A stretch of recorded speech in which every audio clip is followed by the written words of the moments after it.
మత్తయి సువార్త 1వ అధ్యాయం 1వ వచనం. అబ్రహాము కుమారుడగు దావీదు కుమారుడైన యేసుక్రీస్తు వారి వంశావళి. అబ్రహాము ఇస్సాకును కనెను, ఇస్సాకు యాకోబును కనెను, యాకోబు యోధాను అతని అన్నదమ్ములను కనెను. ఆగుదాం. అందరూ ఫాలో అవుతున్నారు నేను అనుకుంటున్నాను. చాలామందికి కావాల్సిన అమూల్యమైన సత్యాలు. నాకు ఎందుకో ఇలాంటి బైబిల్ నాలో వివరించుకుంటూ వెళ్ళిపోవాలని నా ప్రాణానికి చాలా ఆశ. వినేవాళ్ళు ఉండాలి, వినేవాళ్ళు ఆసక్తి కలిగిన వారు ఉంటే అలా ప్రతిరోజు ఆ రెఫరెన్స్ని, ఆ పదాలని, ఆ జాగ్రఫీని, ఆ హిస్టరీని అలా వివరించుకుంటూ వెళ్ళిపోవాలని ఆశ. మీరు ఓపికగా వింటున్నారు, ఆసక్తిగా వింటున్నారు. చాలామంది ఫోన్ చేస్తున్నారు, మెసేజ్ పెడుతున్నారు, దయచేసి ఆ బైబిల్ స్టడీ ఆపొద్దని అడుగుతున్నారు. అందుని బట్టి దేవునికి మహిమ కలుగును గాక. జాగ్రత్తగా విందాం, కొంచెం ఓపికగా విందాం. నేను త్వరగా చెప్పి నేను పరిగెడతాను, మళ్ళీ ఇంకో క్రిస్మస్ మీటింగ్ ఉంది, కానీ ఫాలో అవ్వండి. ఓకే, ఏది ఏమైనా బైబిల్ చరిత్రను అర్థం చేసుకుంటే కొన్ని విషయాలు మనకు చాలా దగ్గరగా మనకు వచ్చినట్టు అనిపిస్తున్నాయి. ప్రవక్తల యొక్క ఆవేదన, నీతిమంతుల యొక్క భారము, వాళ్ళు పడిన పాటలు 1-2 కాదు, వారు నిలబడిన వైరాగ్యము, వారు నిలబడిన ప్రాంతాలు 1-2 కాదు, చాలా విషయాల్లో వారు రాస్తున్న విధానాన్ని మనం చూస్తున్నప్పుడు ఒక్కసారి ఆ కాలానికి అలా వెళ్ళొచ్చినట్టు మనకు అనిపిస్తుంది. బైబిల్ స్టడీ మనం చూస్తున్నాం, చరిత్ర చూస్తాం, చరిత్రలో నుంచి భౌగోళిక సాక్ష్యాలు చూస్తాం, భౌగోళిక సాక్ష్యాల నుంచి ఇప్పుడు సువార్తల్లోకి అడుగుపెట్టిన మనం ఏంటి మత్తయ్య అని తెలుసుకునే ప్రయత్నం మనం చేస్తాం. ఆ మత్తయ్య గారి యొక్క చరిత్ర చూసినప్పుడు వాళ్ళ ఊరు ఎంత దుర్మార్గమైన ఊరో, బాధ్యత లేని, భయం లేని ఎంత దుర్మార్గమైన ఊరో చూస్తాం. మత్తయ్య గారు ఎంత చిత్తడ లాంటి జీవితంలో బతికాయన బయటకు వచ్చాడో చూస్తాం. అలా చూస్తున్న మత్తయ్య గారు చాలా పెద్ద లెక్కల మాస్టర్ అని మనకు అర్థమైంది. అలాంటి మత్తయ్య గారు, అలాంటి ఆయన రాజకీయము, ప్రజల యొక్క నాడి బాగా ఎరిగిన వాడని తెలుసు. ఆ తెలిసిన ఆయన సువార్త రాశాడు. ఆయన గుండెల్లో ఒక బాధ్యత ఉండిపోయింది. ఆ బాధ్యత ఏంటంటే, అరే ఇలాంటి సత్యం మనం చనిపోయిన తర్వాత మార్చేస్తారేమో, తీసేస్తారేమో, ఈ సత్యం నెక్స్ట్ జనరేషన్ తెలియకుండా పోతుందేమో, మన తరములోనే ఇలాంటి దుర్మార్గమైన బోధలు యేసుప్రభు పేరు మీద చెప్తున్నారంటే రేపొద్దున ఏమైపోతుందని చెప్పి కంకణం కట్టుకుని రాయాలని కసితో రాసిన డాక్యుమెంట్నే మత్తయి సువార్త అంటారు. ఆ మత్తయి సువార్త రాస్తున్నప్పుడు ఇది మత్తయ్యే రాశాడనడానికి గుర్తులు ఏంటంటే, సంఘ పెద్దలు అంటే అపోస్తుల యొక్క శిష్యులు దాన్ని స్థిరపరిచారు. మీకు తెలియాలి అంటే, ఆ లూకా సువార్త రాస్తున్నప్పుడు ఓ థెయోఫిలా అంటారు చూసారా, ఎవరు ఆ థెయోఫిలా? ఆ తర్వాత సంఘంలో పెద్దలుగా సుపరిచితమైన వ్యక్తులుగా కొనసాగిన శిష్యులు వాళ్ళు డిక్లేర్ చేశారు ఇది మత్తయ్యే రాశాడని. అలాంటి మత్తయ్య ఎంత చక్కగా రాశాడంటే, ఆ మొదటి అధ్యాయాన్ని పరిచయం చేస్తున్నప్పుడు ఒక జీనియాలజీని తెచ్చి అలా పడేశాడు. అంటే ఒక వంశవృక్షాన్ని తెచ్చి పెట్టాడు. ఎందుకు వంశవృక్షాన్ని పెట్టాడంటే, ఒక పట్టాన్ని మనకు అర్థం కావాలి. ఎందుకంటే పాత నిబంధన ఇలా పిండితే ఐకాన్ ఫిగర్ ఎవరంటే అబ్రహాం, పాత నిబంధన ఇలా పిండితే ఐకాన్ ఫిగర్ ఎవరంటే దావీదు. వీళ్ళిద్దరినీ కలుపుకుంటేనే యేసుక్రీస్తు వారు ఇశ్రాయేలుని రక్షించడానికి వచ్చాడు, ఇశ్రాయేలు తర్వాతే అన్యులను రక్షించడానికి వచ్చిన రాజు అన్న సంగతి లింకు కనెక్ట్ అవ్వాలి అంటే ఆ నిబంధనకి ఈ నిబంధనకి, పాత నిబంధనకి కొత్త నిబంధనకి బ్రిడ్జ్ ఉండాలి. ఆ బ్రిడ్జే జీనియాలజీ, వంశవృక్షం. ఆ వంశవృక్షాన్ని పెట్టాడు కనుకే మత్తయి సువార్త, మార్కు సువార్త తర్వాత రాయబడినను మత్తయి సువార్తనే ముందుకు ఎందుకు పెట్టారంటే, ఇది బిర్జిలాగా వ్యవహరిస్తుంది కనుక, అంటే దాన్ని కలుపుతుంది, పాత నిబంధన క్రొత్త నిబంధన కలుపుతుంది కనుక మత్తయి సువార్తను ముందు పెట్టారు. అందులో మనం చూస్తాం, ఆ మత్తయి సువార్తలో ఆయన ఫస్ట్ లైన్ రాస్తూ వంశవృక్షాన్ని పరిచయం చేస్తూ ఏమని పరిచయం చేస్తున్నాడంటే, అబ్రహాము కుమారుడు అన్నాడు, దావీదు కుమారుడైన యేసుక్రీస్తు వంశావళి. ఈ వంశావళి ఎవరిదంటే అబ్రహాముది కాదు, ఈ వంశావళి ఎవరిదంటే దావీదు కాదు. వింతైన వార్త ఏంటంటే, అసలు అబ్రహాం ఉన్నది, దావీదు ఉన్నది, మొత్తం ఈ పట్టికలో ఉన్న వాళ్ళందరూ ఉన్నది దేనికంటే, ఆ రాబోతున్న క్రీస్తు కొరకు. అంటే ఏలను బట్టి క్రీస్తు పుట్టడం కాదు, క్రీస్తుని బట్టే వీళ్ళ పుట్టారు కాదు, పుట్టాల్సి వచ్చింది. అంటే ఆయన తీసుకురావడానికి ఒక జీనియాలజీ, ఒక వంశవృక్షం కావాలి. ఆ వంశవృక్షానికి ప్రారంభపు విత్తనం అబ్రహాం. ఆ అబ్రహాం గారి యొక్క బ్యాక్గ్రౌండ్ ఏంటో చూసాం మనం. అబ్రహాం గారి బ్యాక్గ్రౌండ్ ఏంటి? వాళ్ళ ఇల్లు మంచిది కాదు, వాళ్ళ ఇంటి వాతావరణం మంచిది కాదు, వాళ్ళ విశ్వాసాలు మంచివి కాదు, వాళ్ళ ఊరు మంచిది కాదు. అందుకే అబ్రహాం అన్నాడు, లేసిరా, నీతో నేను నిబంధన చేసుకుంటాను. ఇందాక తమ్ముడు అన్నాడు కవనెంట్ లవ్ అంటే నిబంధన ప్రేమ. రా, నువ్వు బయటికి రా, నాతో నిబంధన చేయి, నాకు మాట ఇచ్చిరా, నీ ఊరు వదిలే, నీ ఇంటి వారిని వదిలే, నీ బంధువులను వదిలే, వీళ్ళందరినీ వదిలేసి రా, నా కోసం వదిలే రా. ఇప్పుడు బాగా వినండి, యేసు ప్రభు శిష్యుని పిలిచినప్పుడు కూడా అలాగే పిలిచాడు. దేవుడు పూర్వం అబ్రహాముని పిలుస్తున్నప్పుడు అలాగే పిలిచాడు. ఆదాము పొదల చోటు దాక్కున్నప్పుడు కూడా బయటికి చెప్పండి రా. మన దేవుడు ఎలాంటోడు చెప్పిన, రమ్మంటాడు, ఉండమంటాడు, చట్టా పట్టాలు వేసుకుని ఆయనతో మాత్రమే ఉండమంటాడు. ఆయన రమ్మని పిలుస్తున్నాడు. అబ్రహాముని పిలిచాడు, ఎక్కడి నుంచి రా, నీ విశ్వ సంస్కృతి నుంచి బయటికి రా, మీ మూఢనమ్మకాల నుంచి బయటికి రా. వచ్చాడు. తండ్రిని, తోబుట్టువుల్ని, అయిన వారిని ఇంకా ఎక్కువ మాట్లాడుకుంటూ ఆ ల్యాండ్కి ఆ రోజుల్లో చాలా గిరాకీ ఉంది. ఆ రోజుల్లో డెవలప్ అయిన సిటీ. అలాంటి రేటున్న భూములున్న భూమిని వదిలేసి వచ్చాడు. వదిలేసి వచ్చిన వాడు నష్టపోయాడా? వదిలేసి వచ్చిన వాడు తిప్పలబడ్డాడా? వదిలేసి వచ్చిన వాడు ఏమయ్యాడు? నువ్వు వదిలేసింది బాగుంటాడు. గజాల్లో నువ్వు వదిలేసావు, సెంటుల్లో నువ్వు వదిలేసావు. కానీ అబ్రహాం రికార్డెడ్గా చెప్తున్నాను, నీకు దేశాన్ని రాసేస్తున్నాను అన్నాడు. దేశాన్ని దేవుడు ముందు చెప్పడం సొమ్మ గుర్తుపెట్టుకోండి. ఆయన ఇచ్చే గిఫ్ట్ మనం ఊహించిన దానికన్నా అద్భుతంగా ఉంటుంది, అదిరిపోద్ది. మనం అడిగేది ఎంత, ఆయన చేసేది అంత. గుర్తుపెట్టుకోండి, మనం చేపను అడిగితే ఆయన పామునవ్వడు, అంతకు మించే ఇస్తాడు. మనం రొట్టెని అడిగితే రాతినివ్వడు, అంతకు మించే ఇస్తాడు. అబ్రహాంకి గొప్ప వాగ్దానం చేశాడు, పిలుచుకున్నాడు. వాళ్ళ నాన్నగారు బ్యాక్గ్రౌండ్ ఎలాంటో తెలుసు. మళ్ళీ చెప్తాను, గుర్తుపెట్టుకోండి, నీ బ్యాక్గ్రౌండ్ ఎలాంటిదైనా, నీ పితరులు ఎలాంటిదైనా, వాళ్ళు ఎలాంటి భయంకరమైన లెగసీలో ఉన్నా, వాళ్ళు ఎలాంటి మూఢనమ్మకాలు ఉన్నా, నువ్వు ఆయనకి నచ్చితే నీ జనరేషన్ నుంచి మొత్తం స్టోరీ మార్చేస్తాడు. అబ్రహాం స్టోరీని మార్చేశాడు. ఏంటి అబ్రహాం? అలానే ఆపండి. ఏంటి అబ్రహాం? అబ్రహాంని అక్కడే ఉంచండి. అబ్రహాం తర్వాత పరిచయం అయ్యే మరొక వ్యక్తి దావీదు. దావీదుని అలానే ఉంచండి. ఎందుకంటే ఇప్పుడు మనం చూడాల్సింది అబ్రహామునే కాదు, నెక్స్ట్ మనం చూస్తాం.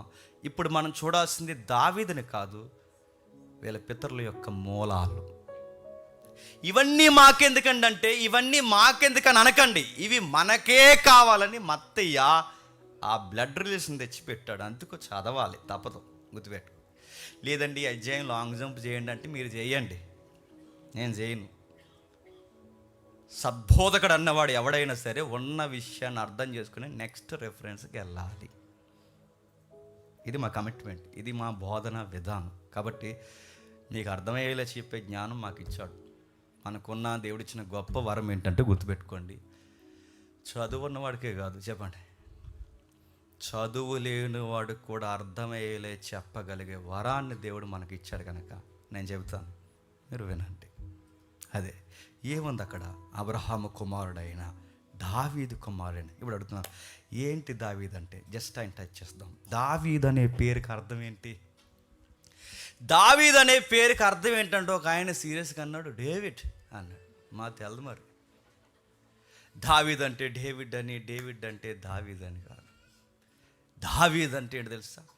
హెబ్రీ శబ్దంలో, ఎబ్రీ శబ్దంలో ప్రియుడు. సెన్స్ బాగుండడానికి మరో పదం చెప్తున్నా, బాయ్ ఫ్రెండ్ అని అర్థం. ఎవరికి బాయ్ ఫ్రెండ్ అయినా? మేకాలకు కాదు, ఎవరికి బాయ్ ఫ్రెండ్ అయినా. మనం వాడే ఈ పదం బాయ్ ఫ్రెండ్ అనే ఈ పదాన్ని రొమాంటిక్ సెన్స్లో మనం వాడతాం. కాదు, ఎంతకన్నా మంచి ఫ్లేవర్ ఉందేంటి చెప్పిన, దేవుడికే చెప్పండి. ఆయన రాజ్యంలోనే ప్రియుడైన అబ్బాయి ఎవరు చెప్పండి? దావీదు గారు. అబ్రహాం కాదు. నన్ను కన్ఫ్యూజ్ చేసి మీరు కన్ఫ్యూజ్ అవ్వకండి. క్రిస్మస్ ఉంది ఇప్పుడు, అది పాడవుతే దేవుడు మిమ్మల్ని బాధ్యత అడుగును కాదు. సరే, నెక్స్ట్ ఏదైతే ఉందో చూడండి. అబ్రహాం గారు తర్వాత దావీదు గారు కనబడుతున్నాడు. ఎవరు దావీదు అంటే ప్రియుడు అని అర్థం. ప్రియుడు అంటే బాయ్ ఫ్రెండ్, దేవుడికి నచ్చిన స్నేహితులు వీళ్ళు. My friend, my boy friend. మీరు బాయ్ ఫ్రెండ్ అనగానే మీరు ఎల్జీబీటీ అని చెప్పండి, ఇంకా గుర్తవుతున్నాయిగా. ఎల్జీబీటీ ఇంకా ఏమనగా గే, ఈ టైప్ ఆలోచించకండి. దేవుడు కోరుకునే ప్యూర్ లవ్. ఎంతకన్నా మాట్లాడాడుగా, ఒక స్వచ్ఛమైన ప్రేమ. అబ్రహాముకి దేవునికి ఒక లవ్ ఉంది, దావీదుకి అబ్రహాముకి ఒక లవ్ ఉంది. ఇంకెక్కువ మాట్లాడితే మోసేకి దేవుడికి కూడా ఒక లవ్ ఉంది. నిబంధన ప్రజల వీళ్ళు. దేవుని ఏర్పాట్లో ఉన్న నిబంధన ప్రజలు వీళ్ళు, ప్రత్యేకమైన పిలుపు కలిగిన ప్రజలు వీళ్ళు. దేవుడు ఇష్టపడతాడు. ఇందాక అన్నట్టున్నప్పుడు నాకు భలే స్ట్రైక్ అయింది ఆ పాయింట్. బాగుంటే అందరూ ప్రేమిస్తారు, కానీ బాగోకపోయినా ప్రేమించేవాడు ఒకడే, చెప్పండి, దేవుడు.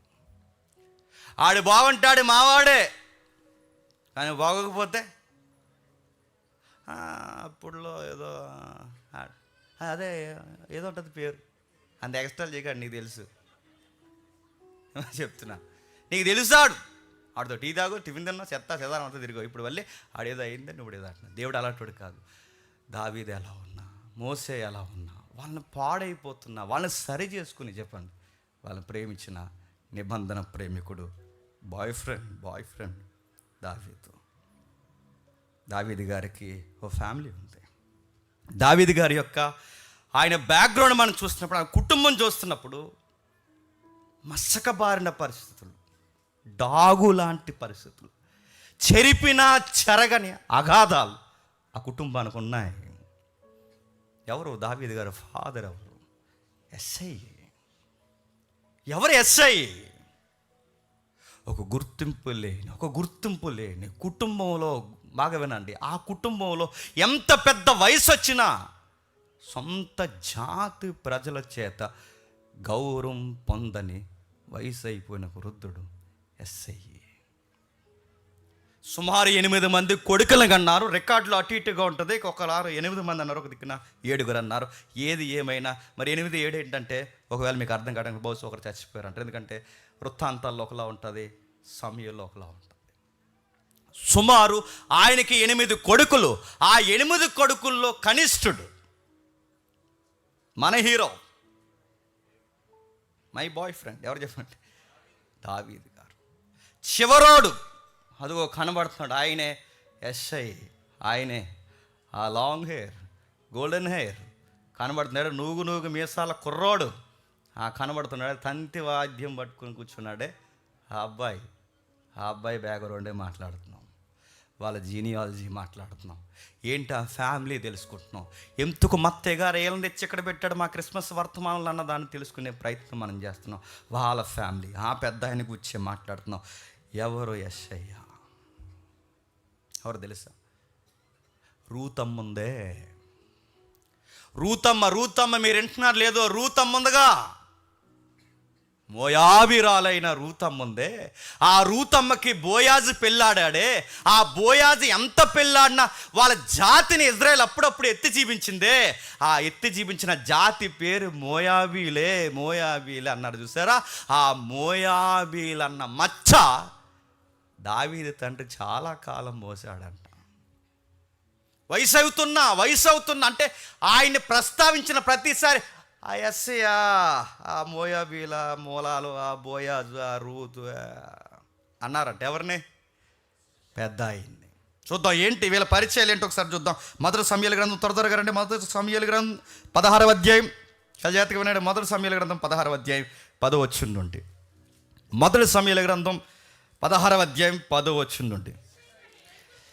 యెష్షయి గారికి 7 కుమారులు. సమూయేలు ఎంతమంది కొడుకులట? 7 కుమారులు. సమూయేలు ఎదుటికి పిలవగా సమూయేలు యెహోవా వీరిని కోరుకొనలేదు. ఇప్పుడు చెప్పండి, ఎంతమంది కుమారులు? 7 కుమారులు. 7 ఎదుటున్నారు. 8వాడు ఎక్కడున్నాడు? అరణ్యంలో తిరుగుతున్నాడు. డేవిడ్ మూవీ అని రాబోతుంది త్వరలో. అది ఎప్పుడో, వచ్చే నెల, ఈ నెలైనా. కొన్ని ఇయర్స్ నుంచి నేను వెయిట్ చేస్తున్నాను నేను ఆ మూవీ కొరకు. కార్టూన్ ఎఫెక్ట్స్ ఉంటుంది, ఆస్కర్ లెవెల్ సబ్జెక్ట్. అది చాలా బడ్జెట్తో తీస్తున్నారు. దాని టీజర్ వచ్చినప్పుడే ఆ గూస్ బంప్స్ వచ్చినాయి. అది ఎప్పుడు వస్తుందో ఎదురు చూస్తున్నాను. అది అధికారికంగా మన రాజమండ్రిలో రిలీజ్ అవ్వాలని కోరుకుంటున్నాను. మీరు కోరుకుంటున్నారా? సమరసింహారెడ్డి కోసం ఎదురు చూస్తున్నారా? చెప్పండి. హత్ర కొట్టేశారు ఆ స్టోరీ టీజర్ చేస్తున్నప్పుడు. అరే ఇలా చేశాడా ఫైట్, అరే ఇలా ఉందా గొర్రెలతో లవ్, అరే దావీదు ఫ్యామిలీ ఇదా, అరే సాంగ్స్ ఇంత బ్యూటిఫుల్గా పాడేవాడా, అరే పర్వతాల మించి ఇలా దూకేవాడా. ఎంతగా నన్ను అడిగితే అసలు రియల్ హీరోస్ ఎవరు చెప్పిన వీళ్ళండి. బైబిల్ హిస్టరీలో ఉండదు సార్ వీళ్ళు. వారు అరణ్యాల్లో తిరిగిన విధానం, వాళ్ళు కట్టుకున్న బట్ట విధానం, వాళ్ళు నడిచిన విధానం, వాళ్ళ మోగజీవులతో కనెక్ట్ అయిన విధానం ఒకటి రెండు కాదు. వాళ్ళ లైఫ్ స్టైల్ చూస్తున్నప్పుడు ఐకాన్ హీరోస్ వాళ్ళని కూర్చున్న అనేక విషయాలు రాస్తున్నాడు. 7 కళ్ళ ముందు ఉన్నారు వీళ్ళందరూ. అందులో 3 మిలిటరీలో పనిచేస్తారు, 3 వేరొక దాంట్లో ఉన్నారు. వీళ్ళందరూ పనిచేస్తారు. ఈ అబ్బాయి మాత్రం గొర్రెలను కలిదిరుతాను. బాగా వినండి. పెద్దోడు అడవికి వెళ్ళాలా, చిన్నోడు అడవికి వెళ్ళాలా చెప్పండి. మీకు చెప్పాలి ఏంటి? బయటికి పెద్దోళ్ళని పంపిస్తామా, చిన్నోళ్ళని పంపించాను చెప్పండి. చిన్నోడిని వెళ్ళకరా, వాళ్ళు వెళ్తారు ఆగరట. కానీ పెద్దోళ్ళని ఇంట్లో పెట్టి పెద్దోళ్ళని ఎంప్లాయ్ చేసి చిన్నోడిని బయటికి పంపుతున్నారంటే మీకు అర్థమైపోవాలి దావీదు గారికి ఏమాత్రం ప్రేమ ఇంట్లో దొరుకుతుందో. నా మళ్ళీ మీకు అర్థమవుతూనే లేదు. దావీదు గారికి ఏమాత్రం ప్రేమ దొరుకుతుందో, దావీదు గారిని ఏమాత్రం పట్టించుకుంటున్నారో, వాళ్ళ ఫ్యామిలీ ప్రాబ్లమ్స్ ఏంటి మీకు అర్థం అవ్వాలి. నేను ఒక విషయం చెప్తున్నా, గుర్తుపెట్టుకోండి. ఘనమైన కుటుంబాల నుంచి ఏ భక్తుడు రాలేదండి. నేను మళ్ళీ చెప్తున్నాను. పతనమైపోయిన కుటుంబాలు ఉన్నాయి, తెగిపోయిన బంధాలు ఉన్నాయి, పట్టించుకోలేని కుటుంబాలు ఉన్నాయి, వెలివేతలకు గురైపోయిన కుటుంబాలు ఉన్నాయి. అలాంటి నలిగిపోయిన కుటుంబాల నుంచే దేవుడు భక్తులను బయటికి లాగాడు. అడుగుతున్నాను, యోసేపు గారి ఫ్యామిలీ గొప్ప ఫ్యామిలీ చెప్పండి. యోసేపు గారి నాన్నగారి పేరేంటి చెప్పిన? మోసగాడు. వాళ్ళ చెల్లికి ఏం జరిగింది చెప్పిన? Attempt to rape. అదేనా పాడు చేస్తారు. వాళ్ళ అన్నీళ్ళు ఏం చేస్తారు చెప్పిన? ఒక ఊరిని నరికి పాడేస్తారు, వల్లకాడు చేసి పాడేస్తారు. ఒక్కరి మీరు చూడండి. ఆ రాహేలమ్మ ఉంది ఎంత టార్చర్మెంట్స్ అండి. ఆ పెద్దమ్మ లేయమ్మ ఉంది, ఆవిడకి ఎంత విగ్రహాలు పిచ్చి వచ్చిందండి. ఫ్యామిలీలో ఒక్కరు తినంగా ఉన్నారా? అలాంటి ఫ్యామిలీ నుంచి వచ్చినాడు ఎవరు చెప్పండి? యోసేపు. ఇప్పుడు అడుగుతున్నాను, దావీదు గారి బ్యాక్గ్రౌండ్ ఏంటి? చెప్పుకోదగ్గ బ్యాక్గ్రౌండ్ ఏం కాదండి. ఆ ఊర్లో కానీ ఆ దేశంలో కానీ ఆయనకు అంత గౌరవం లేదండి. ఆ దేశంలో కానీ అంత గౌరవించేంత పరిస్థితులు లేవండి. దావీదు గారిని చిన్న పిల్లని చేసి మృగాలు తిరిగి, దొంగలు తిరిగి, ప్రమాదం జరిగే అడవుల్లోనికి ఆ కుర్రోడిని పంపించేశారంటే ఏమనుకోవాలండి? ఉంటే ఉంటాడు, పోతే పోతాడు అనుకున్నారా? ఏమనుకున్నా? అంత కామెంటరీ నేను చేయలేను, కానీ ఏమనుకుని పంపించేశారు? అక్కడే మనకు అర్థమవుతుంది ఆ అబ్బాయి అంటే ఎందుకో చెప్పండి. చిన్న చూపు. ప్రవక్త వచ్చిన వెంటనే ఏంటి గవర్నమెంట్ జాబ్లో ఉన్న వాళ్ళని కూడా పిలిచేశారు. కానీ చెప్పండి, ప్రవక్త వచ్చాడు అనగానే ఎక్కడెక్కడో బిజీగా ఉన్న పెద్ద నీళ్ళందరినీ పిలిచేశారు. కానీ ఆడికి మాత్రం సర్దిమొంత ఇచ్చి పంపించేశారట. ఆడంటున్నాను, మళ్ళీ నన్ను ఆడియడం అనకండి, సెన్స్ అర్థం అవ్వాలని చెప్తున్నాను. దావీదు గారి స్టోరీలు అప్పుడప్పుడు చదవండి, భలే అనిపిస్తుంది. ఎందుకో దావీదు గారు చెప్తున్నప్పుడు, దావీదు గారి కోసం ఎప్పుడు చెప్పినా ఆ ఆత్మ అలా మీదకి వస్తుంటుంది. భక్తులు వాళ్ళ గురించి మాట్లాడుకున్నప్పుడు ఎంత బ్రైట్గా మనకు అనిపిస్తుందో. ఇంకా ఏముంది వాళ్ళ గురించి? 17వ అధ్యాయం 12వ వచనం నుండి, 17వ అధ్యాయం 12వ వచనం నుంచి. దావీదు యోధా బెత్లెహేము వాడగు ఎఫ్రాతీయుడైన యెష్షై అనువాని కుమారుడు. యెష్షైకి 80 కుమారులుండని అతడు సౌలు కాలమందు జనులలో ముసలివాడు ఉన్నప్పుడు చెప్పండి. అతని వయసు అయిపోయిందండి అప్పటికే. అంటే దావీదు గారికి ఇంకా నూగు మీసాలు ఉండగానే పెద్దానికి వయసు అయిపోయిందంట. సౌలు కాలానికంటే మొట్టమొదటి రోజు సౌలు పరిపాలన ఉండగానే అప్పటికే వృద్ధాప్యం యొక్క భారం ఆయన మీద పడిందట. అందుకే బైబిల్ రచయితలు అన్నారు, దావీదు రాజు అయ్యే సమయానికి ఈ పెద్ద ఆయన బతుకున్నాడనడానికి ఆధారాలు తక్కువ, కొడుకు సక్సెస్ని చూశాడనడానికి ఆధారాలు తక్కువ. బహుశా ఆ తొలి సంవత్సరాలు చూసుంటాడేమో, లేదు దగ్గర ఉండి ఉంటాడేమో, కానీ మెజారిటీ అయిన అధికారం తక్కువ. సరే, 7 కొడుకులు, 8వ వాడు ఈయన, 8 మంది కొడుకులు కన్నాడు. ఇంకా ఏముంది యెష్షై కొరకనికే? ఈయనెవరో తెలుసా? బోయాజుకి మనవడు. ఎవరు? బోయాజుకి మనవడు. బోయాజ్ ఎవరంటే ఆ మోయాబీరాలైన ఎదవరాండ్లు చేసుకున్నా చెప్పండి, ఆల్రెడీ పెళ్ళి అయిపోయిన ఆవిడని చేసుకున్నా చెప్పండి. ఒక పొలానికి రైతు ఆయన. ఏం జరుగుతుందో ఒకసారి చూద్దాం. రూతు గ్రంథం 4వ అధ్యాయం, రూతు గ్రంథం 4వ అధ్యాయం 21వ వచనం చూడండి. రూతు గ్రంథం 4వ అధ్యాయం. బోయాజు ఓబేదును కనెను. ఓబేదు యెషయిని కనెను, యెషై దావీదును కనెను. ఇది వాళ్ళ వంశం. ఒకరిని కన్నారు, ఒకరిని కన్నారంటే ఎలా మాట్లాడుకున్నా వీళ్ళ వంశంలో ఒక సౌండ్ ఉంది. ఏంటో చెప్పనా? వీళ్ళ మూల తల్లి చెప్పండి మోయాబీలు.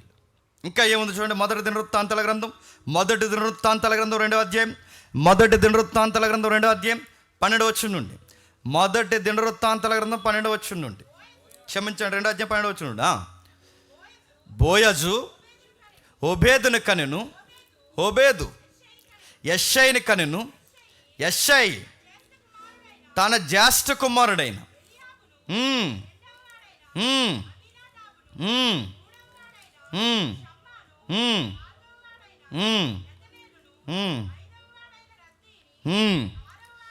ఆరో వాడైన 7వ వాడైన దావీదుని కనం. ఇందాక మనం ఎంతమంది అన్నాం? ఇక్కడ ఎంతమంది ఉంది? అందుకే ఎవరో చచ్చిపోయారు మధ్యలో. సంథింగ్ దాని గురించి ఎప్పుడైనా ఆర్గ్యుమెంట్ చేద్దాం, తర్వాత పక్కన పెట్టండి. ఏది ఏమైనా దావీదు గారు చివరైన ఇంతమంది కొడుకులను కన్నా పెద్ద ఆయన్ని ఈ ఊర్లో యోధా ప్రాంతంలో ఎఫ్రాయిము అనే ప్రాంతం చూస్తారా, ఆ ఏరియాలో ఈయన తక్కువగా చూస్తున్నారు. ఇప్పుడు మళ్ళీ డౌట్ వస్తుంది, వీళ్ళతో బెత్లెహేం ఎందుకైంది? అసలు వీళ్ళ ఊరు బెత్లెహేం ఎందుకైంది? వీళ్ళ ఊరు ఎఫ్రతా ఎందుకైంది? ఆ ప్రాంతంలో ఎందుకున్నారు? మనం ప్రవచనం చదువుతున్నప్పుడు యోధా దేశంలోని ఎఫ్రతా, యోధా దేశంలో ఎఫ్రతా, ప్రభు పుట్టిన ప్రాంతం ఉందిగా, యోధా దేశమా ఎఫ్రతా. మళ్ళీ ప్రశ్న, ఎందుకు బెత్లెహేం అయిందంటే, బెత్లెహేం అవ్వడానికి కారణం అసలు వీళ్ళ పితరులు ఉన్నారుగా. వీళ్ళ పితరులు ఎవరంటే నయోమి ఉందిగా. ఏంటంటే బాబు ఎంతమంది చుట్టాలు చేస్తున్నారు అనుకోకండి, మా అత్తయ్య గారు పెట్టారు, మరి లింక్ ఏం చేద్దాం.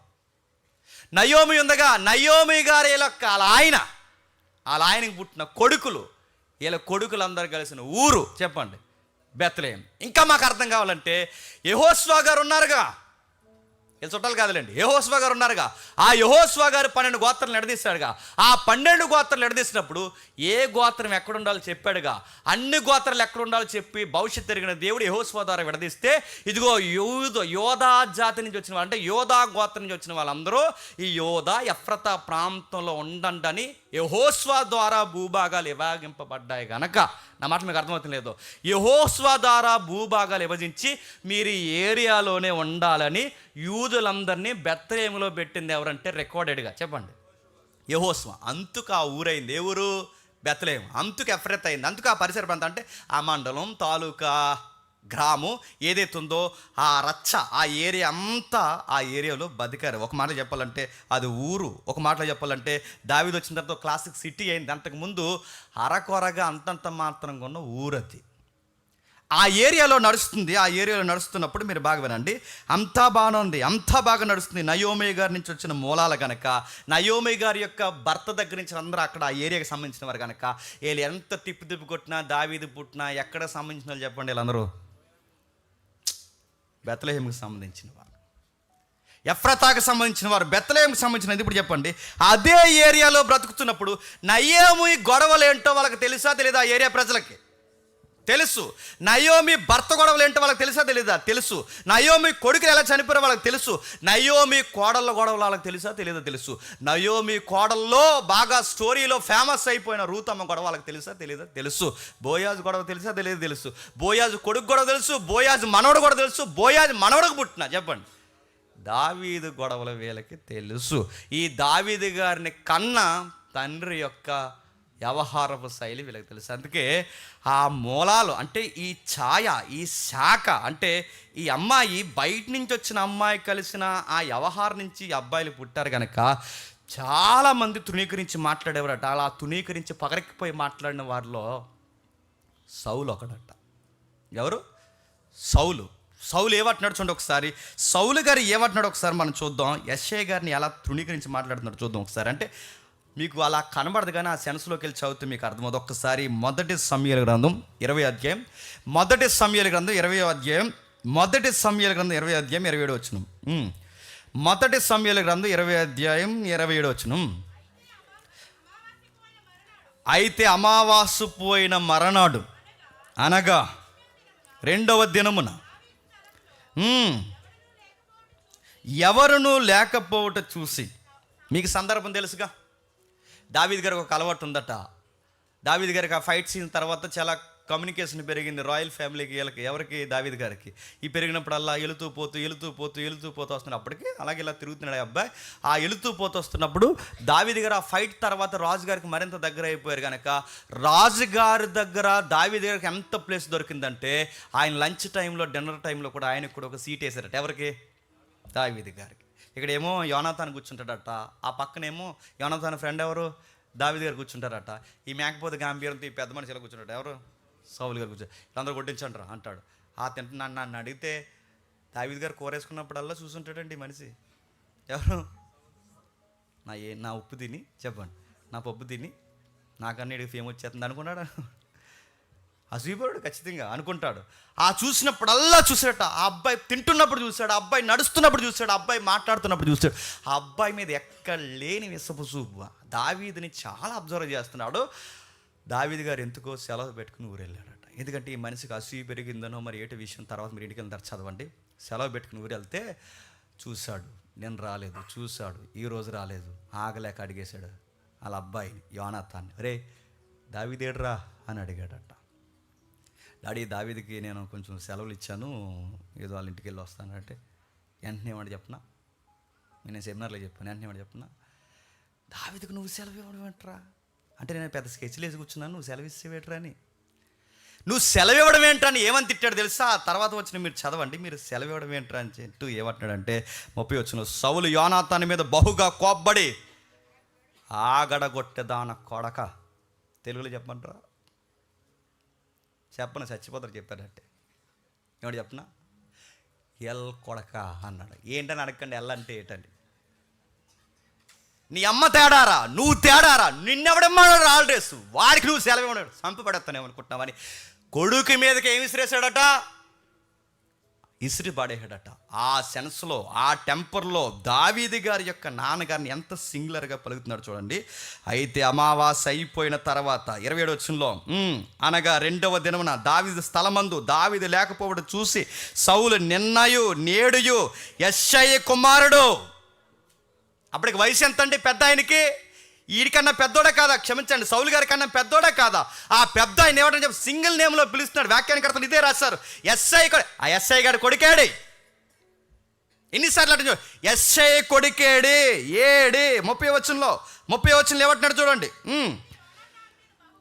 కోపపడి మళ్ళీ ఆ కోపంలో ఆగడగొట్టు దాన్ని కొడక, నీకు నీ తల్లికి మానమునకు సిగ్గు కలిగినట్లు నీ యెష్షయి కుమారుని స్వీకరించిన సంగతి నాకు తెల్లనుకుంటున్నారా? మీ బోడి స్నేహాలన్నీ యెష్షయి గారి కొడుకుతో నీకు స్నేహం ఏంటి? నా మాట మీకు అర్థమవుతున్నాయా? అక్కడ ఎంత సెన్స్లో ఆయన మాట్లాడుతున్నారు చూడండి. యెష్షయి వృద్ధుడు అంటలేదు, పెద్ద ఆయన అంటలేదు, అంత వయసులో ఉన్నవాడిని కూడా ఏమని పిలుస్తున్నాడు చెప్పండి? పేరెట్టి పిలుస్తున్నాడు. చాలామంది బలిసిపోయిన కొరగాళ్ళు ఈ జనరేషన్లో మీరు చూసారా? వయసుని బట్టి కూడా గౌరవించకుండా అంటారు. ప్రసాద్ అంటారు. ప్రసాద్ అంకుల్ని ప్రసాద్ అనొచ్చా అంటే ఎవరు అనలేదండి, అంటే నేనే ముందు గోమ కొట్టేద్దును మామూలు చెప్తున్నా. ప్రసాద్ వస్తున్నాడు. కడియం ప్రసాద్ ఏంటి? ప్రసాద్ గారు ఆయన వయసుకి ఇవ్వాలొద్దా? దొడ్డ ప్రసాద్ గారు ఆయన వయసుకి ఇవ్వాలొద్దా? వాళ్ళ వయసులను గౌరవించి సింగిల్ సెన్స్ దేనికి? పేర్లు ప్రస్తావించడం దేనికి? కొంతమంది నన్ను అంటారు, జేమ్స్ గడు వచ్చారా అంటారు. మా వాళ్ళే కొంతమంది ఉన్నారులేండి. జేమ్స్ గడు నన్ను మరలేదు, ఎందుకంటే చెప్పండి, దేవుడు మిమ్మల్ని దీవించుగాక అనుకో. కానీ మనం కొన్నిసార్లు మన పిలుపులు, మన మాటల వ్యవహారాలు, మన స్వభావాలు బయటపడతాయి. గుర్తుపెట్టుకోండి, బయటపడతాయి. దేవుడు చూస్తుంటాడు మనం ఏ విధంగా ప్రస్తావిస్తున్నాం. యెష్షయి అంటున్నాడంట, ఏమని మాట్లాడుతున్నాడో మీరు చూడండి.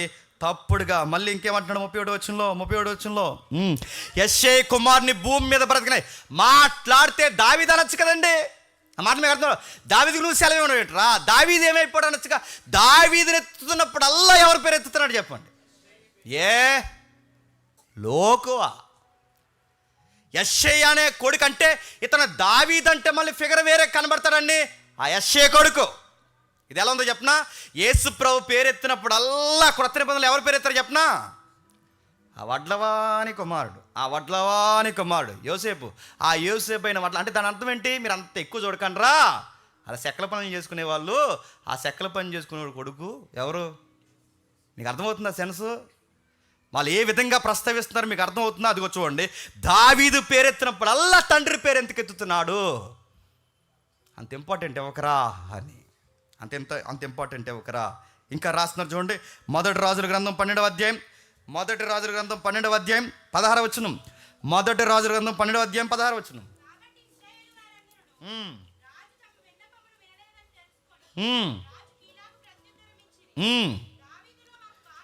దావీదులో మాకు భాగమేది, యెష్షయి కుమారుని యందు. చూసారా, ఇక దావీదు ఫైటర్ అని తెలుసు, దావీదు సుప్రసిద్ధం అని తెలుసు, దావీదు అన్నీ తెలుసు. కానీ వీళ్ళు ఏమంటున్నారు చెప్పండి? పెద్ద ఆయన అనే సెన్స్ని ఎంత క్యాజువల్గా మాట్లాడేస్తున్నారు మీరు చూడండి. ఇంకా మీకు బాగా అర్థం కావాలంటే 2వ సమూయేలు గ్రంథం 20వ అధ్యాయం మొదటి వచనం. 2వ సమూయేలు గ్రంథం 20వ అధ్యాయం మొదటి వచనం. 2వ సమూయేలు గ్రంథం 20 మొదటి వచనం అమ్మా, చదవండి.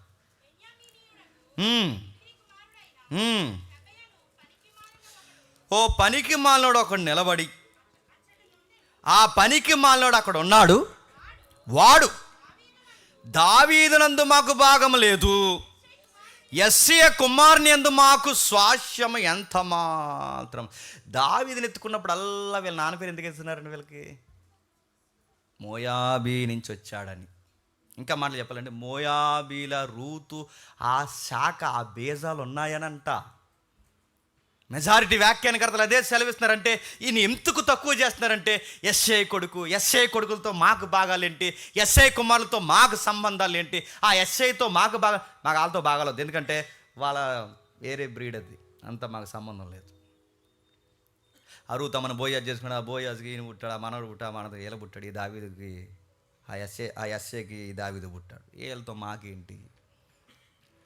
దావీదుని ఎదిరించే వర్గం ప్రతిసారి ఎవరి పేరెత్తి మాట్లాడుతున్నారంట చెప్పండి? యెష్షయి పేరెత్తుతున్నారట. ఇలాంటి తృణీకరింపబడిన వ్యక్తిని, బాగా వినండి, ముగిస్తున్నాను. ఇలాంటి తృణీకరింపబడి వయసంతా అయిపోయినా ఏమాత్రం ఆయన పేరును సింగిల్గా ప్రస్తావిస్తూ ఆయన అగౌరవపరుస్తున్న అలాంటి కుటుంబాన్ని ప్రవక్త ఎత్తుక్కుంటూ వచ్చారు. గమ్మత్తు, ఆశ్చర్యం, ఆనందకరమైన మాటని చెప్తున్నా. ప్రవక్త ఎత్తుక్కుంటూ రావడం కాదు, దేవుడే ప్రవక్తని చెప్పండి యెష్షయి ఇంటికి పంపించాడు. వెళ్ళు, నేను కోరుకున్న మనుష్యుడు ఆ ఫ్యామిలీ ఉన్నాడు, వెళ్ళు, నేను చెప్తున్నాను, వెళ్ళు, నేను కోరుకునే మనుషుడు. ప్రవక్త ఎత్తుక్కుంటూ వచ్చారట. ఊర్లో ఉన్న పెద్దలందరూ లేచిపోయారట. ఎవరో సమయాలు వచ్చిన వెంటనే లేచి నిలబడి, అయ్యా ప్రవక్త గారు, ఏమైనా తప్పులు జరిగినాయి ఆ గ్రామంలో, ఊర్లో తప్పు అయిపోతే చెప్పండి, మమ్మల్ని క్షమించండి అంటే, అదేం కాదు, ఒక ఇంపార్టెంట్ వర్క్ మీద వచ్చాను, పలానా ఫ్యామిలీ అక్కడ ఉంది. యెష్షయి గారు కంగారు అయిపోయారు. సమూయేలు గారు ఒక మాట అన్నారు, ఇదిగో నేను బలి నైవేద్యం అర్పించాలనుకుంటున్నాను, నాలాగే శుద్ధీకరణ జరిగించి దేవుని ఎదుట బాగున్న వాళ్ళు నాకు బలి కార్యక్రమం సిద్ధం చేయండి అంటే, 7 కొడుకులు బాగున్నారట, ఫ్యామిలీ బాగుందంట. అందరూ సమూయేలుతో పాటు ఆ బలి నైవేద్యానికి సిద్ధమైనప్పుడు దేవుడు మాట్లాడడం స్టార్ట్ చేశాడు. పెద్దోడిని చూశారు సమూయేలు గారు, అరే బలి ఉన్నాడు రా, ఈ రాజు అయితే బాగుంటుందని సమూయేలు గారు అంటే, ఇతను నేను కోరుకోలేదు. రెండో వాడిని చూస్తాడు, ఇతను నేను కోరుకోలేదు. మూడో వాడిని చూస్తాడు, ఇతను నేను కోరుకోలేదు. 4, 5, 6, 7, 8వ వాడు, వీళ్ళెవరిని, ఈ 7 నేను కోరుకోలేదు. వీళ్ళని నేను కోరుకోలేదు అన్న దేవుడు దావీదు అలా గొర్రెల మందల నుంచి చెదిరిపోయిన జుట్టు, మాసిపోయిన గెడ్డం, అది ఇలా ఉందిగా, ఆ తంతి వాయిద్యం వెనక్కి వేసుకుని, ఆ పాలు తిత్తే ఏదో ఉంటుంది, పాలు తిత్తే వాటర్ తిత్తే వెనక్కి వేసుకొని, ఆ రాళ్ళు తిప్పే చెప్పండి ఏంటది, ఒడిసెల పక్కన పెట్టుకొని ఏ స్టైల్లో వచ్చి ఉంటాడు ఒకసారి మీరు ఊహించుకోండి. అప్పుడే ఫెర్నాండ్సం రాసుకొని చెప్పండి, అలా వచ్చి ఉంటాడు. ఎలా అడవిలో తిరిగేవాడు ఎలా ఉంటాడు చెప్పండి? ఎండకు ఎండి, వానకు తడిసి, వడగాళ్ళు దెబ్బలు తిని, గొర్రెల వెనకాల తిరిగి నడుస్తున్నాను. అతను నడుస్తున్నప్పుడు ఫాగ్ వాసన వస్తుందా చెప్పండి? ఫాగ్ నడుతుందా? గొర్రె వాసన వస్తుందా ఆయన దగ్గర? వచ్చిన వెంటనే దేవుడు అన్నాడట, మై బాయ్ ఫ్రెండ్ అడుగు, నేను కోరుకున్నా నా ప్రియుడు ఆ అబ్బాయి రాస్తూ దేవుడు మురిసిపోయి రచయిత ద్వారా రాసిన మాట అని చెప్పిన, ఎర్రనివాడు, చక్కటి నేత్రాలు కలిగినవాడు, సుందరుడు. అంటే అడవిలో తిరుగునాడు ఎరగలగా అంటున్నాడండి. నీకు నాకు ఏమో కానీ గుర్తుపెట్టుకోండి, దేవుడికి చాలా అందంగా కనబడుతున్నాడు అంట. అరే నేను అడుగుతున్నాను, పెద్ద డౌట్ ఏంటంటే, ఇన్ని రోజులు నెలంతా సంవత్సరాలంతా ఇంత అడవిలో తిరిగినా రంగు అంత బాగుందంటే, ఇలా తిరిగినా కళ్ళు చెదిరిపోకుండా చెక్కులు చెదిరిపోకుండా అంత బాగున్నాయంటే, నిజంగా మెయింటైన్ చేస్తే ఎంత బాగుంటాయండి దావీదు గారు. నేను చాలాసార్లు చెప్పాను, ఆయన రంగు బాగున్నా, ఆయన కళ్ళు బాగున్నా, ఆయన లుక్ అంతా బాగున్నా, మనసు దావీది కట్ట కళ్ళు మీద లేదట, రంగు మీద లేదట, కళ్ళు అట దావీది మీద లేదట. దావీదు గుండె లబ్ధబ్బ అని ఎవరి కోసం కొట్టుకుంటుంది తెలుసా? యెహోవా యెహోవా యెహోవా యెహోవా. అందుకే దేవుడు అన్నాడు, నా ప్రియుడు, నేను కోరుకున్న నా మనసుని. మిమ్మల్ని అడుగుతున్నాను, యంగ్ బాయ్స్, మేమందరం, మీ గుండె ఎవరి కోసం కొట్టుకుంటుంది? లాప్టాప్ మిమ్మల్ని అడుగుతున్నాను, చెప్పండి, ఏమని కొట్టుకుంటుంది? ఐఫోన్ అని కొడుతుందా? హెబ్బీ Insta girlfriend boyfriend ఏమని కొడుతుంది అడుగుతున్నాను. మీ గుండె ఎవరి కోసం పరితపించింది? గుర్తుపెట్టుకోండి, మొదట దేవుడు. దావీదు గొర్రెల్ని ఎంత ప్రేమించినా అన్నిటికన్నా మొదట ప్రేమ ఎవరిదో చెప్పండి? దావీదు.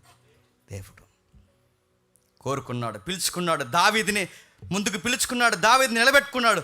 యెషయా అని దేవుడు ఏం చేసి చెప్పినా, యెషయా అని దేవుడు అన్నాడు, నెక్స్ట్ రచయితల నుంచి మీ స్టోరీ మార్చేస్తున్నాను. అప్పటి వరకు బైబిల్ కాలంలో, యెషయా కాలంలో ఆయన తక్కువ చేసి మాట్లాడారు. ఆ తర్వాత నుంచి బైబిల్ రచయితలు యెషయా పేరుని చెప్పండి గొప్ప చేశారు. ఎంత గొప్ప చేశారంటే యెషయా గ్రంథం 11వ అధ్యాయం, త్వరగా యెషయా గ్రంథం 11వ అధ్యాయం, యెషయా గ్రంథం 11వ అధ్యాయం మొదటి వచనం చూడండి. యెషయా గ్రంథం 11వ అధ్యాయం చెప్పండి. యెషయా మొద్దు నుండి చిగురు పుట్టిన, ఇప్పుడు చెప్పండి, కింగ్ రాబోతున్నాడు, ఈ యూనివర్సల్ కింగ్ రాబోతున్నాడు, ఈ ప్రపంచాన్ని పరిపాలించబోయే రాజు రాబోతున్నాడు. ఆ రాజు ఎక్కడి నుంచి రాబోతున్నాడంటే చెప్పండి, తృణీకరింపబడి తక్కువ చేయబడి పేరును కూడా సరిగ్గా ప్రస్తావించని ఆ యెషయా నుండి రాబోతున్నాడు. క్రిస్మస్ రాజు, క్రిస్మస్ దేవుడు ఆయన నుంచే రాబోతున్నాడు. యెషయా నుంచి సిగురు పుట్టిన, ఆ సిగురు ఎవరో? దావీదు కాదు, చెప్పండి, క్రీస్తు రాబోతున్నాడు. మన దేవుడి గొప్పతనం ఏంటో చెప్పనా? మన దేవుడి గొప్పతనం ఏంటంటే, గనులైన వారిని, గొప్పవైన వారిని, ఎన్నిక లేని వారిని, బాగా వినండి, ఆ గనులైన గొప్పవారి మధ్య, అందసందాలు కలిగిన వారి మధ్య వాళ్ళందరినీ పక్కన పెట్టి ఎన్నిక లేని వారిని ఎంపిక చేసుకుంటాడు. ఆయన వ్యూ ఎప్పుడు అలానే ఉంటుందండి. ఏదో బిల్డప్లు ఇచ్చుకుంటూ తిరిగే వాళ్ళ మీద ఆయన మనసు ఉండదు. గుర్తుపెట్టుకోండి, ఎక్కడ అవమానం జరుగుతుందో, ఎక్కడ అన్యాయం జరుగుతుందో, ఎక్కడ తృణీకరింపబడుతున్నారో, ఎక్కడ మాటలు పడుతున్నారో, ఎక్కడ బాధలు పడుతూ మౌనంగా ఉండిపోయి యెహోవాకి దేవుడికి చెప్పుకుంటున్నారో వాళ్ళ మీద ఆయన కన్నులు దినమల్లా తెరిసే చూస్తాడు, టైం సెట్ చేస్తాడు. మనం మర్చిపోయినా చెప్పండి, ఆయన మర్చిపోడు. అందరికీ సరైన ఆన్సర్ చెప్పండి, సరిగ్గా ఇస్తాడు ఆయన. తర్వాత కాలంలో బైబిల్ రచయితలు పొగిడారు. ఎంత పొగిడారు అంటే, యెషయా నుంచే మెస్సియా రాబోతున్నాడు, యెషయా నుంచే మెస్సియా రాబోతున్నాడు. అదిగో ఆయన నుంచే ఈయన ఏంటి ప్రపంచాన్ని రక్షించే రాజు, ఈ మోయాబీల ఇటు ఆ యెషయా నుంచే రాబోతున్నాడు. ఇంకెంత బాగా రాశాడు చూడండి. మొదటి దినవృత్తాంతాల గ్రంథం 10వ అధ్యాయం, త్వరగా మొదటి దినవృత్తాంతాల గ్రంథం 10వ అధ్యాయం 14 వచనం. మొదటి దినవృత్తాంతాల గ్రంథం 10వ అధ్యాయం 14 వచనం.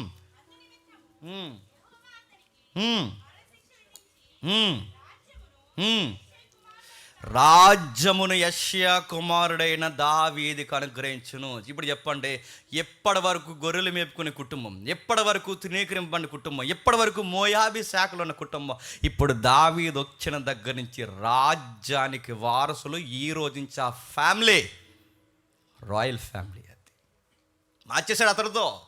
దావీదు గారి యొక్క రాకతో, దావీదు పిలుపుతో, దావీదు యొక్క ప్రస్తావనతో తండ్రికి గౌరవం తెచ్చే కొడుకు పుట్టాడు. ఎప్పుడు గుర్తుపెట్టుకోండి, మన తరాలు ఎంత సిదిగిపోయినా, మన తరాలు ఎంత బాధపడిపోయినా, మన తరాలు ఎంత పతనమైపోయినా, మన తరాలు మన తలకాయలు ఏమాత్రం ఎన్నిక లేని వారైనా ఒక టైం వస్తుంది, నువ్వు దేవుని నానబెట్టుకున్నాడు, నీ నుంచి మొత్తం స్టోరీ మారుస్తాడు ఆయన. ఆ స్పేస్ ఇవ్వ ఆయనకి, అవకాశం ఇవ్వ ఆయనకి. చెప్పుకోదగ్గ క్యారెక్టర్స్ మీ ఇంట్లో లేకపోయినా నీ క్యారెక్టర్తో మీ కుటుంబాన్ని గొప్పగా ఊరేగించి ఒక టైం లైన్ సెట్ చేస్తాడు. ఆయనకి స్పేస్ ఇవ్వు నువ్వు. దావీదు హృదయం దేవుని కోసం కొట్టుకుంటుంది, దావీదు హృదయం దేవుని కోసం కొట్టుకుంటుంది. దేవునికి ప్రియుడు ఆయన. అందుకే దావీదుని దేవుడు అన్నాడు, ఈ అబ్బాయిని రాజుని చేస్తున్నాను. ఈ రాజు ఎవరు అబ్బాయి తెలుసా? చెప్పండి. ఆ అబ్బాయి, వాళ్ళ అబ్బాయి. ఇటీ ఆడి కొడుకు. చెప్పండి. ఆ మాట నాకు క్షమించండి.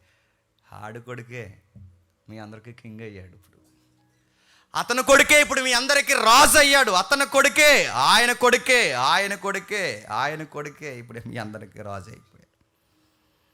యెషయా చనిపోయినా కానీ యెషయా పేరు గుర్తుపెట్టుకుని గణపరిచే దేవుడు ఈ భూలోకంలో, ప్రపంచంలో, విశ్వంలో ఎవరైనా ఉన్నారు అంటే చెప్పండి, ఈ బైబిల్ దేవుడు. గుర్తుపెట్టుకోండి. నేను చనిపోయే ముందు చెడ్డ పేరు మోస్తూ నేను చనిపోయినా మళ్ళీ నా పేరుని బ్రతికించి, నా పేరు ఇంత గొప్పదని మళ్ళీ నిలబెట్టి, నేను లేకపోయినా నా పేరుకి గౌరవం తెచ్చే దేవుడు ఎవరైనా ఉన్నారంటే చెప్పండి, ఈ బైబిల్. మన గౌరవాన్ని ఆయన గౌరవంగా చూస్తాడు, మన అవమానాన్ని ఆయన అవమానంగా చూస్తాడు, మన పేరుని ఆయన పేరుతో పరిశుద్ధంగా మార్చాలనుకుంటాడు. యెషయాని ఎంత గొప్ప చేస్తాడో. ఇంకా అదే వృత్తాంతాల గ్రంథం 29వ అధ్యాయం, అదే మొదటి వృత్తాంతాల గ్రంథం 29వ అధ్యాయం 26వ వచనం, అదే మొదటి వృత్తాంతాల గ్రంథం 29వ అధ్యాయం 26వ వచనం. యెషయా కుమారుడైన దావీదు ఇశ్రాయేల్ అందరి మీద దావీదు రాజేటంటే అయిపోనండి, కానీ చెప్పండి, యెషయా కుమారుడైన దావీదు ఇశ్రాయేల్ అందరి మీద రాజే. ఇటు ఆయన పెద్ద ఆయన, వయసు అయిపోయి ఆయన, ఆ మోయాబీయులు, రూతమ్మ, వాళ్ళ అబ్బాయి. చెప్పండి, మీ అందరికీ చెప్పండి, రాజు అయ్యాడు. గమ్మత్తు అని చెప్పిన, గూస్ బంప్స్ వచ్చే మాట అని చెప్పిన, పాత నిబంధనలు ఇలా రాశారంటే అనుకోవచ్చు, కానీ గ్రేట్ లైన్స్ ఏంటంటే అపోస్తుల కార్యంలో కూడా ఈయన గూర్చి దావీదు కోసం చెప్తున్నప్పుడు దావీదు ముందు ఎవరిని పెట్టారు తెలుసా? చదవండి ఒకసారి. క్షమించండి. అపోస్తుల కార్యం 13వ అధ్యాయం, అపోస్తుల కార్యములు 13వ అధ్యాయం 22వ వచనం. అపోస్తుల కార్యములు 13వ అధ్యాయం 22వ వచనం. తర్వాత సౌలును తొలగించి దావీదుని వారికి రాజుగా చేసెను, మరియు ఆయన, నేను యెషయా కుమారుడైన దావీదుని కనుగొంటిని. క్రొత్త నిబంధన వరకు, క్రొత్త నిబంధన దగ్గర నుంచి ఈ రోజు రాజమండ్రి మత్తయి సువార్త బైబిల్ స్టడీ వరకు ఎప్పటికీ ఎవరి పేరు వినబడుతుంది చెప్పండి? యెషయా. ఆయన పేరు ఎప్పటికి కాదు, ఈ భూలోకం ఉన్నంత కాలం, దావీదు గారి వంశవృక్షం మాట్లాడున్నంత కాలం, దావీదు గారి యొక్క స్టోరీ మాట్లాడుకున్నంత కాలము ఈయన పేరు వినబడుతూనే ఉంటుంది. మన దేవుడు అలా వేస్తాడండి, స్టాంప్ వేస్తే. ఎంత బాగా హెచ్చించాడు, ఎంత బాగా ఎత్తించాడు. అందుకే మనం మర్చిపోయిన ఎవరు మర్చిపోరు చెప్పండి? దేవుడు మర్చిపోడు, ఆయన గుర్తుపెట్టుకుంటాడు. ఎంత గుర్తుపెట్టుకున్నాడంటే ఆ పేరునే, ఆ మనిషి, ఆ పెద్ద మనిషి, ఆ పొగరబోతు మనిషి ఎంత తక్కువ చేసి మాట్లాడాడండి ఆ సౌలు గారు. ఎంత తక్కువ చేసి, ఆ సౌలు తక్కువ చేసి మాట్లాడిన యెషయా కొడుకుతో నీకేట్రా అన్న ఆ యెషయా గారి కొడుకునే చెప్పండి, ఆ పొగరబోతు మనిషిని దించి అతను తొలగించి అదే ప్లేస్లో చెప్పండి దావీదుని రాజుగా చేశాను. ఇదే వీళ్ళ బ్యాక్గ్రౌండ్. మళ్ళీ చెప్తున్నాను, యేసుక్రీస్తు వారి వంశవృక్షంలో అంత చెప్పుకోదగ్గ క్యారెక్టర్లు ఏమున్నాయంటే, నేను మళ్ళీ చెప్తున్నాను, భౌగోళికంగా చెప్పుకోదగ్గ క్యారెక్టర్లు ఎవరికి లేవు. మొన్న మేము చెన్నై వెళ్ళినప్పుడు నాకు ఇష్టమైన స్నేహితురాలు జెసమ్మ, మామ నీకో మాట చెప్పాలంది. పాల్ వాచర్ గారు మాట్లాడుతూ, అలాగే భక్తులు మాట్లాడుతూ, బైబిల్లో భక్తులు లేరట, బైబిల్లో భక్తుడనేవాడు ఎవడో లేడు, బైబిల్లో ఎవడున్నాడంటే దేవుని కృపచేత బతికిన భక్తులే ఉన్నారు మామ అనగానే నా కళ్ళకి నీళ్ళు వచ్చినాడు. నిజంగా ఎవడో భక్తులు లేడు, ఎవడో లేడు. యెషయా గొప్పతనం ఉందా? అబ్రహాము తండ్రికి గొప్పతనం ఉందా? అబ్రహాముకి గొప్పతనం ఉందా? ఎవరికి గొప్పతనం ఉంది చెప్పండి? దేవుడు ఎవరిని ఎంపిక చేశాడు చెప్పండి? కృపచేత రక్షించుకున్న భక్తులు ఉన్నారు తప్ప రాజకార్యాలు, వీరోచితమైన కార్యాలు, నీతి కార్యాలు చేసి మేము మంచోళం ప్రభు అందుకే మమ్మల్ని ఎంపిక చేసుకున్నామని చెప్పుకోవడానికి ఎవరన్నా ఉన్నారు చెప్పండి? మనం మంచోళ్ళని దేవుడు ఎప్పుడు ఎంపిక చేసుకోలేదు. మనం అందరం చెప్పండి, తృణీకరింపబడిన వారు, రోమపత్రికలు అంటాడు, పనికి మాలిన వారు, ఎన్నిక లేని వారు, సాక్ష్యం లేని వారు, ఇలాంటి వారి స్టోరీలు దేవుడు మారుస్తారంటే ఆయన కృపచేత, ఆయన గ్రేస్ ఇచ్చి మనుషుల స్టోరీ మార్చేశాడు. దావీదు తండ్రి స్టోరీ మార్చేశాడు, వాళ్ళ సౌండ్స్ మార్చేశాడు, దావీదుని మార్చేశాడు, పూర్తిగా మార్చేశాడు. అందుకే పాల్ వాచర్ గారు అన్న మంచి మాట, బైబిల్లో భక్తులు లేరు, బైబిల్లో భక్తుడెవడో లేడు. బైబిల్ ఎవడో తెలుసా? దేవుని కృప చేత బతికిన భక్తులు ఉన్నారు. ఆయన కృప లేకపోతే ఎవడో మంచివాడు కదంటే చెప్పండి, ఎవడో మంచిడా? నువ్వు మంచివాడు కాదు, నేను మంచిగా, ఎవడన్నా మంచివాడు కాదు. ఒక మాటలో చెప్పాలంటే మనకేమీ తెలియదు, మాట్లాడడం తెలియదు, ప్రేమించడం తెలియదు, ఉండడం తెలియదు, మనతో మనకే సఖ్యత తెలియదు, మనకేమీ తెలియదు. అందుకే పిలుచుకున్నాడు, నిలబెట్టుకున్నాడు. ఇందాక పాట ఏంటి కావాలని పేరు పెట్టి పిలుచుకున్నాడు, నిలబెట్టుకున్నాడు. ఆయనే మన స్టోరీలు చెప్పండి మార్చేస్తాడు. ఇంకా మాట్లాడుకోవాలంటే దావీదు గారి ఫ్యామిలీలో ఇంకెవరున్నారంటే వాళ్ళ తల్లిగారు కూర్చుని మంచి మాటలు రాస్తారు. ఒకసారి చూడండి కీర్తన గ్రంథం, దావీదు గారి తల్లిగారు కూర్చి 86వ కీర్తన 86వ కీర్తన ముగిద్దాం. 86వ కీర్తన 16వ వచనం.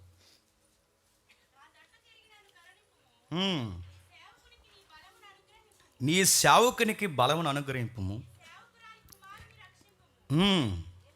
ఏంటట దావీదు గారు అంటున్నారు, నీ సేవకురాలు మా అమ్మ,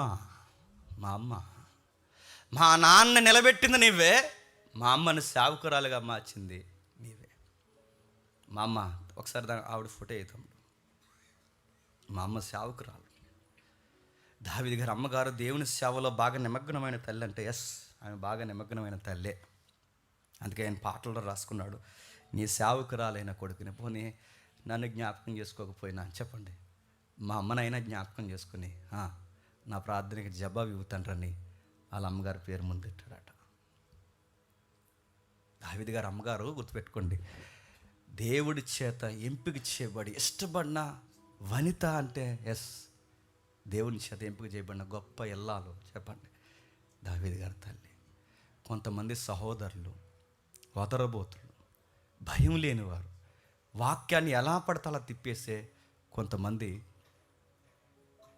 జన్మపాపం అనే డిబేట్ లేదా జన్మపాపం అనే వాదోపవాదాలు కొన్ని 10 సంవత్సరాల క్రితం జరుగుతున్నప్పుడు ఈ తల్లికి రొంకు కట్టారండి. ఎంత భయం లేని బోధకులు అండాలండి వాళ్ళని. దావీదు నా తల్లి నీ సేవకురాలంటే దావీదు తల్లి సేవకురాలు కాదు, దావీదు తల్లి యెష్యాకి కనలేదు దావీదుని చెప్పండి, వేరొకటి కన్నాది. అందుకే యెష్షై గారు సరిగా దావీదుని పట్టించుకోలేదు, అడుగులు పంపించేశాడు. యెష్షై గారు ఎందుకు దావీదు గారిని ఎక్కువ ప్రేమించలేదంటే చెప్పండి, ఈవిడ వేరొకరి కన్నాదంట. ఎందుకురా ఇలాంటి దుర్మార్గమైన బోధ చేశారని అడిగితే వాళ్ళ దగ్గర ఉన్న ఆన్సర్ అంటే చెప్పిన దావీదు గారు 51వ కీర్తన రాస్తున్నప్పుడు, నా తల్లి నన్ను పాపములోనే గర్భం ధరించినన్న మాటను చూసారా? నా తల్లి నన్ను పాపంలోనే గర్భం ధరించినన్న మాట నిలబట్టుకుని, నా తల్లి పాపంలో గర్భం ధరించడం అంటే ఏంటి? మా అమ్మ మా నాన్నకు కనలేదు చెప్పండి, ఇంకో నాన్నకు కన్నదన్న దాని అర్థం అంట. అదే దాని అర్థం.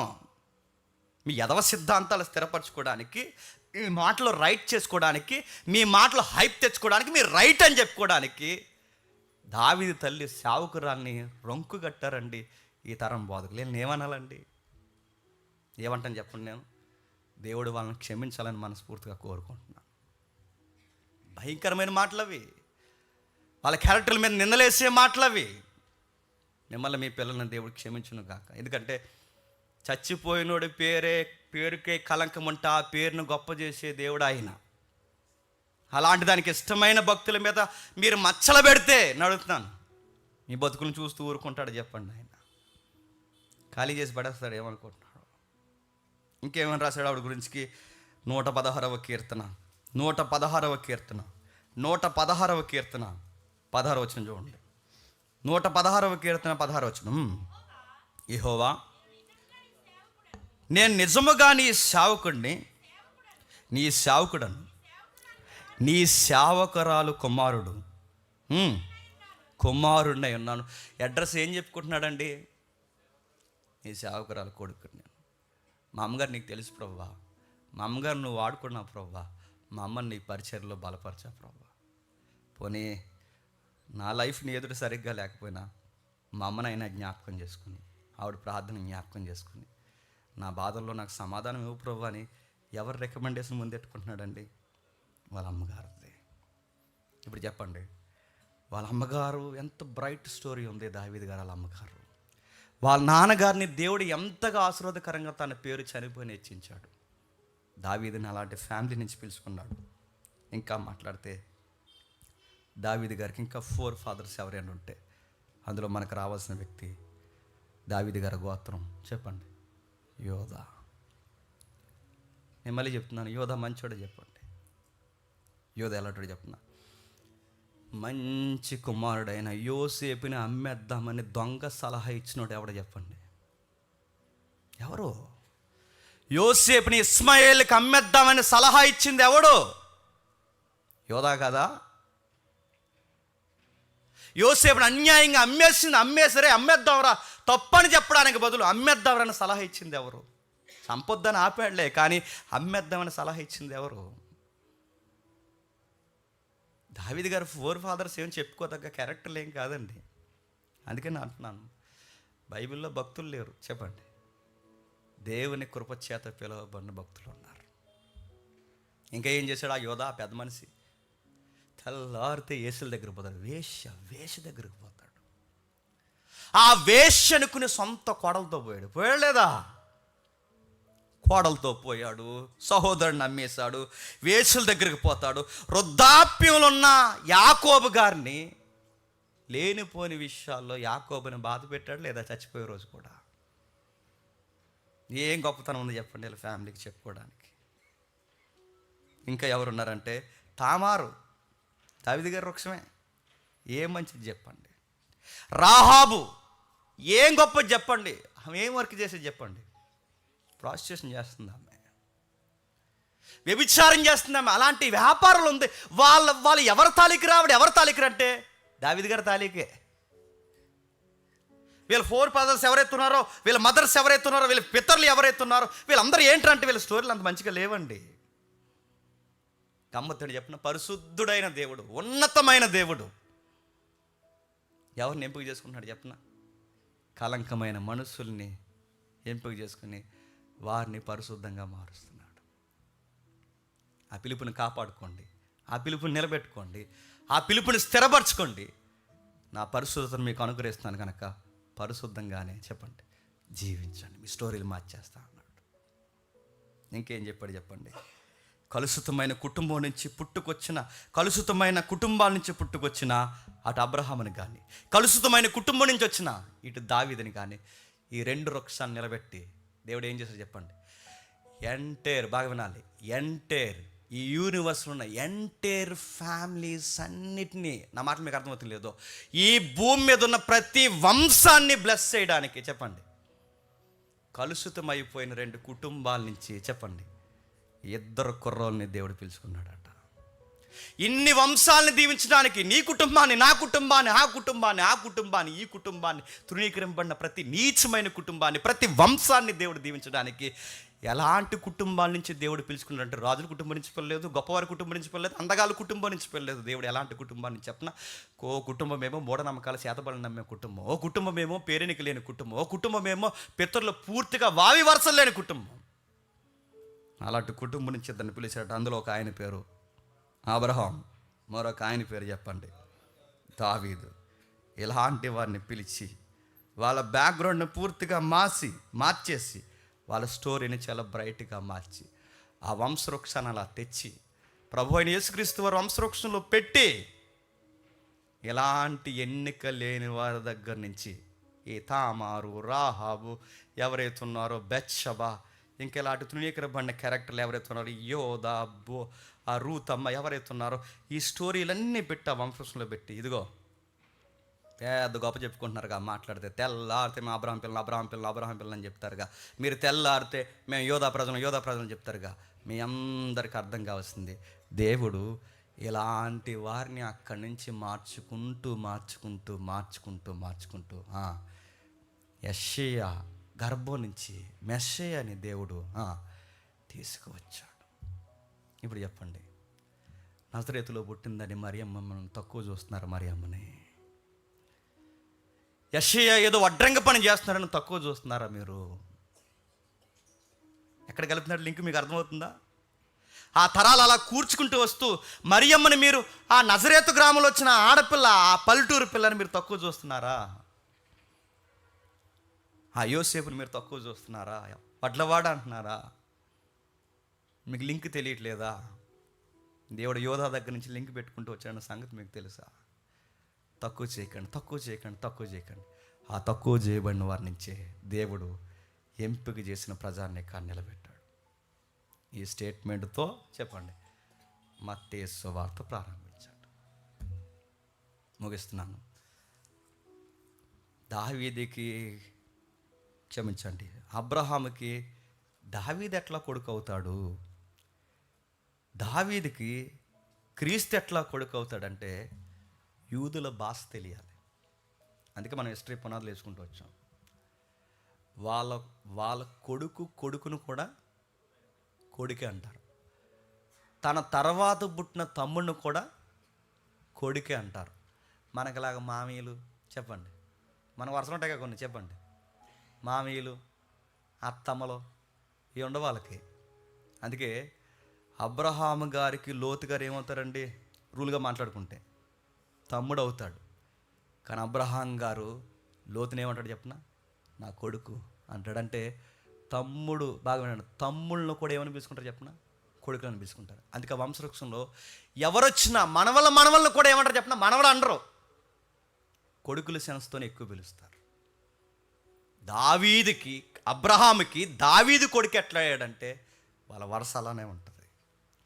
దావీదుకి క్రీస్తు ఎట్లా కొడుకయ్యాడంటే వాళ్ళ వరుస, అంటే వంశవృక్ష ప్రకారం వచ్చిన వాళ్ళ పిలుపు మాత్రం కొడుకులను కూడా చెప్పండి కొడుకులనే అంటారు. తమ్ముళ్ళను కూడా చెప్పండి తమ్ముళ్ళను కూడా కొడుకులనే అంటారు. ఆ సెన్స్లో వాళ్ళకి అర్థమయ్యేలాగా మత్తయ్య గారు చెప్పండి, అబ్రహాము కొడుకు దావీదు, దావీదు కొడుకు యేసుక్రీస్తు. ఇప్పుడు ఈయనకి మనం చెప్పండి, మనం అందరం వాగ్దానం చేయబడిన చెప్పండి కొడుకులు కూతుర్లం అయిపోయాం. ఇది మత్తయి సువార్త చెప్పండి 1వ అధ్యాయం 1వ వచనం. ముఖ్యాంశాలు మరోసారి చెప్పండి. 1వ అధ్యాయం 1వ వచనం. ఈ 1వ అధ్యాయం 2 పేర్లకి మనకి ఇంత తతంగం, ఇంత కన్నీళ్ళు మనకుంటే మొత్తం ఆ పేర్లని చెప్పుకుంటే ఎంత ఏడుస్తామండి. 1వ అధ్యాయం దాటేసరికి ఏడ్చి అప్పుడు 2వ అధ్యాయంకి వెళ్తాం. దేవుడు మనల్ని ఎలా నడిపిస్తే అలా ధ్యానించుకుంటూ వెళ్దాం. ఎలా భారం ఉంటే అలా ఆసక్తి ఉండాలని ధ్యానించుకుంటూ వెళ్దాం. అలా ఎలుతూ ప్రతి వారం దేవునికి మనం చెప్పండి ఆ వంశవృక్షంలో మనం ఉన్నామని చెప్పండి జ్ఞాపకం చేసుకుందాం.